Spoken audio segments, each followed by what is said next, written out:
Before we get started, may I ask why you chose to have this interview be anonymous?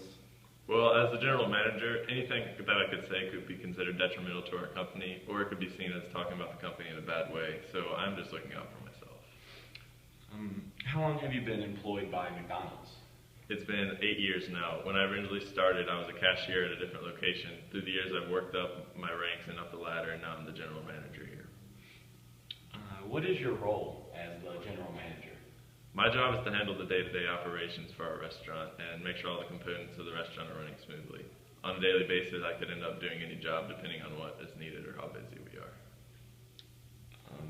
How many complaints do you personally deal with on any given day? Well, just about every complaint that a customer has ends up getting handled by me for whatever reason. Sometimes the customer doesn't think the cashier can possibly handle the situation, or they want to speak to the person that is in charge.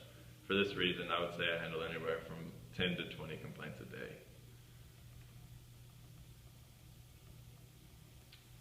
What do people usually complain about?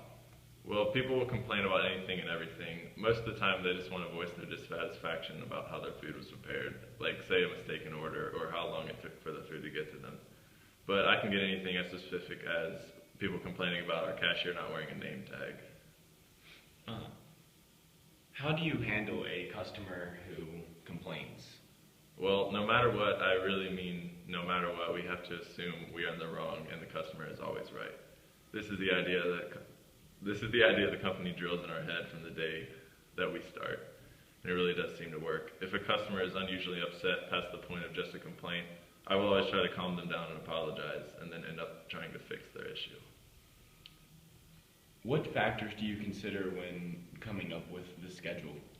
Well, we've had a lot of students and teenagers that work here, so they're not allowed to work over a certain amount of hours a week or past a certain time on weeknights.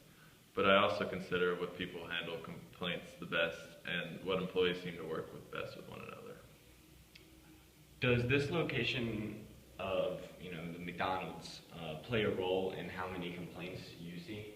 Well, probably yes, but there are McDonald's all over the world who have it way worse than I do, probably 10 times the amount of complaints that I get. Towards the later hours of the night and early hours of the morning when people are leaving bars and looking for food to munch on, we do get a lot more of a crowd with alcohol in their system, but most of our employees don't mind this and know how to deal with drunken customers. What's the most dramatic or over-the-top experience you've had with a customer? Well, since I've been general manager of this location, it's been about 3 months now, we had a gentleman come through the drive-thru, and he was obviously in a hurry. And when his first order messed up, he had to come inside and complain to our cashiers. And then when we made the second order, we also messed that one up, which was obviously our fault. But the man just threw the bag of food behind the counter and walked out cursing at us. So usually people don't get that out of hand, but that was probably the worst.